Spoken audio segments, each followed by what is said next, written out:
Yo, yo, yo.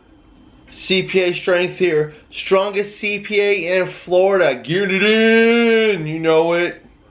Autograph your work with excellence. Like, hello. Oh shoot, Max is in here. I'll be dog watching. Hold on. Let me put this down. I gotta get Max. Boy, oh, Max creeping out here. Max. Hey, buddy. Hey, homie. What's up, dude? Yeah, there you are. You love you some CPA Strength, right? We've been homies? Oh. Ooh. Yeah. So your boy's kind of juicy. I mean, heck yeah. Cheers, you guys. Cheers to the little rock star. I went out, ventured to Publix today and got me a gas station, got me some Monsters 2 for $4.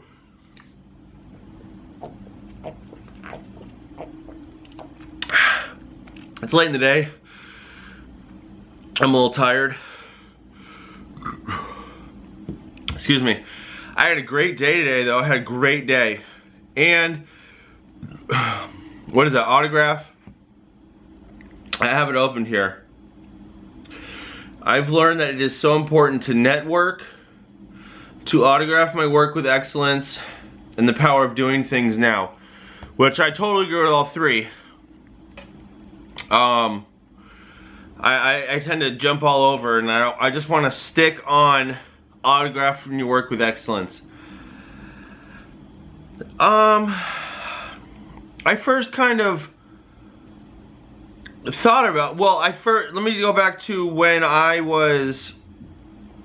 pretty much always just floated through life. Floated through my jobs. I didn't really try to be good. Which was stupid, because what I'm just proposing to you is while you're at your job for 8 hours, time is something you can't get back. So why not be present in your job for those 8 hours? Try to do a great job. Try to do the best job you can.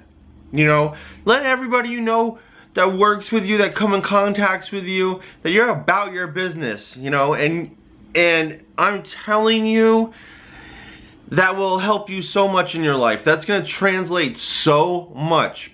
People will see you and they will know. Other people that strive for excellence and progression will see that in you, and they will know that you're part of the club, and it's just going to help you. I first kind of heard about this. Oh, that light's horrible. I'm sorry, you guys. Sorry about the lighting, you guys. Let me take another sip here, collect my thoughts. I got some good lighting, I believe. We in there like some swimwear. Alright, so and just do the best you can at your job. Now, I'm gonna, of course, this subscriber here, or I don't know if this person was subscribed, but the comment I got, autograph your work with excellence. Amongst other things, this person had said they had some setbacks in their earlier college career, but this time they're using their setbacks to their advantage. So I was like, yeah, this person gets it, man. That's what I'm about too. And then they said, autograph your work with excellence. I'm like, yeah, because that's a big thing of mine, and I tried to bring it up in the podcast, and I just want to bring it up again because it's been on my mind a little bit. One example. I graduated from FAU here, Florida Atlantic University, with an accounting degree, and then in 2 more weeks 1 week after I graduated, I was starting the H&R Block class, kind of at the last month of school and the beginning of the H&R Block class. I was working with my buddy.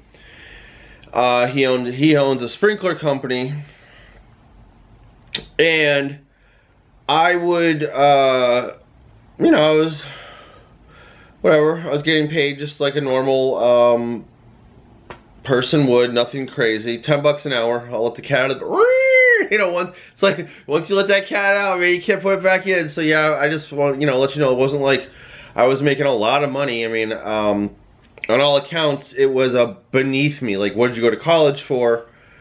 I don't worry about what other people like that think, because they don't know what I'm doing. They didn't know, you know, hey, I gotta take this H&R Block class so I can get another job, so I can be a CPA, so I can be in charge of my own business, so I can do what I do now, which is actually work all the time but never feel like I work. And yeah, that's awesome. I make it look like play when I'm working, so, but enough of that. Anyways, I would get to this job early, and I would always be early to the job. Whenever there was some downtime, I would always be in the back of the work truck trying to fix it up. A lot of different parts, and I just trying to organize the back of the truck.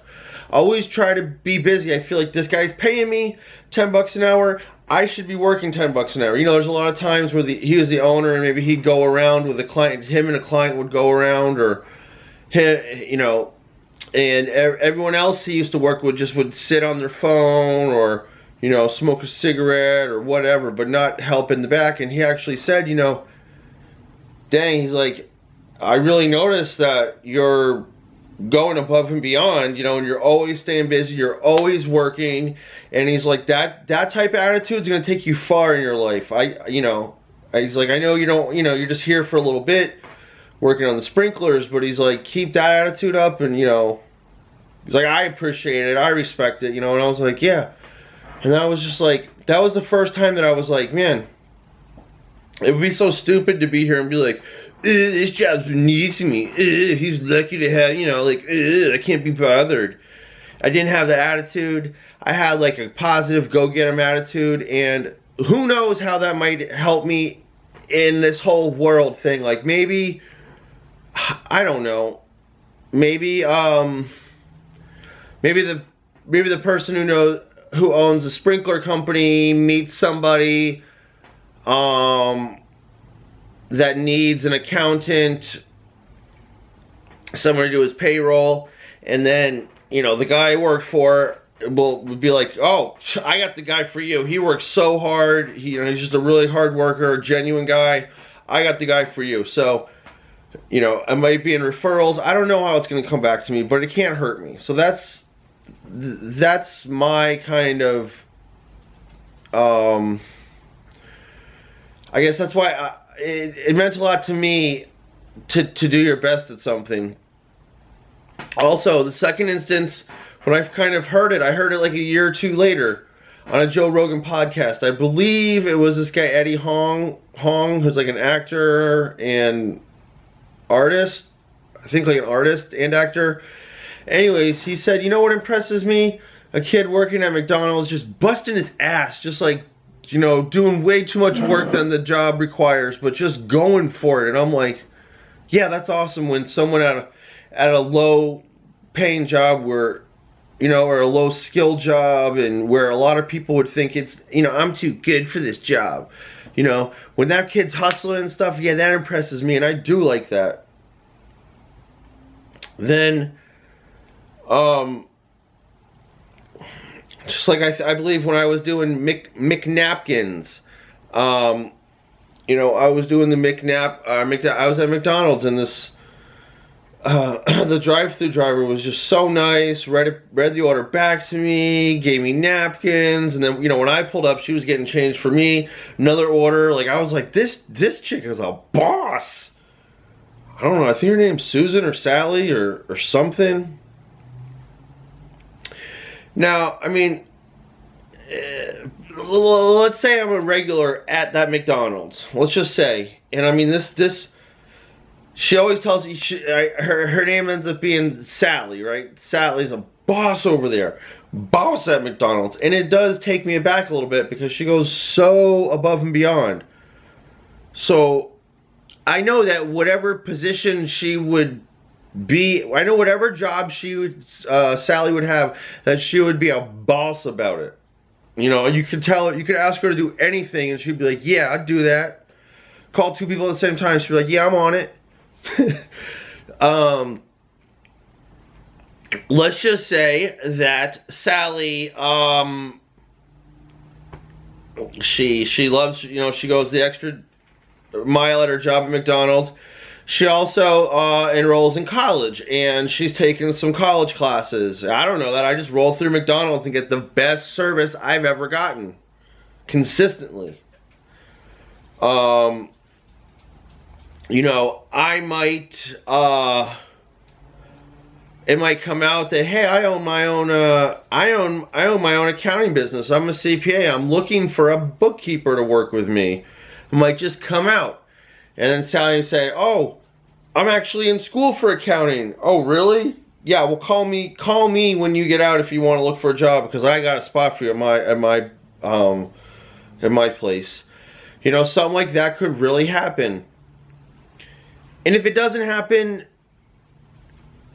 you know, being a slack ass at your job, what good is going to come from that? You get no pride in yourself, you know.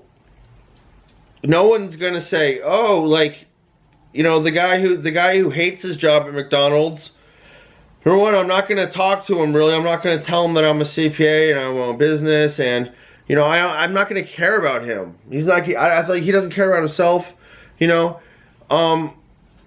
If I see his resume, I would be like, oh, this guy sucks. I'm not doing that. If I saw Sally's resume come through, or if she was doing an interview and I saw her, or whatever, you know, if I saw her doing an interview at my neighbor's office, I'd say, Sally, what are you doing here? You know, and she'd be like, oh, I'm interviewing for this job over here. I said, oh, really? Okay, cool. You know, and then I would go over to the neighbor's place. I'd be like, yo, I don't want to get in your business. But it's Sally, she's a boss about it. I'm telling you. So what do you have to lose? Because it's not gonna cost you any more time. You have to be at your job for 8 hours anyways. I'm saying for the majority of people, because I know there's gonna be somebody say, I don't have to be in my job.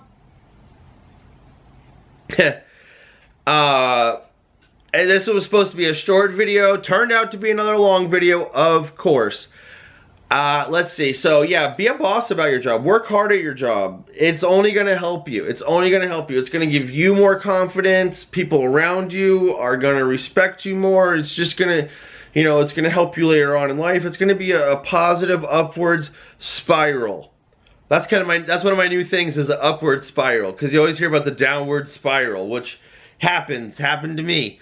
I feel like I think my buddy Mark coined that upward spiral, because I told him I'd start my day off with an hour of motivational speaking on the YouTubes, listening to it, and like I'd already make my mind up from there. You know, I'd already be going good, and it'd just be getting better. And he's always a positive spiral. So I think kicking ass at your job, being good at your job, you know, is part of a positive spiral. You know, being the best at your job, kicking ass at your job. Oh, another instance was Mark Bell has his Powercast that I listen to, my favorite podcast, Powercast, lifting weights. He had on Stan Efferding for like the 7th or 8th time out of like 250 Powercasts. Very, very good, well-respected person, you know, power lifter, bodybuilder, probably millionaire businessman, entrepreneur. And he said he got his start, he got a degree, and then he got his start like plumbing unclogging toilets and taking out the trash, and being like a maintenance man. And he said, you know, some people would have looked at it demeaning, but he wanted to be he's going to be the best toilet unclogger ever. And it's like, I feel like I was just something in me wanting to be the best, keep the cleanest truck for my friend in the back. And it's like, I just wanted to share that with you, that if you don't think of your job as demeaning for you, think of it as a stepping stone. You know, be the best at your job. You don't think people are watching, but people are watching. I guarantee you, people are noticing and talking behind your back. Oh, he does good or he does not do good. Until next time, CPA Strength, I'm out. Deuces.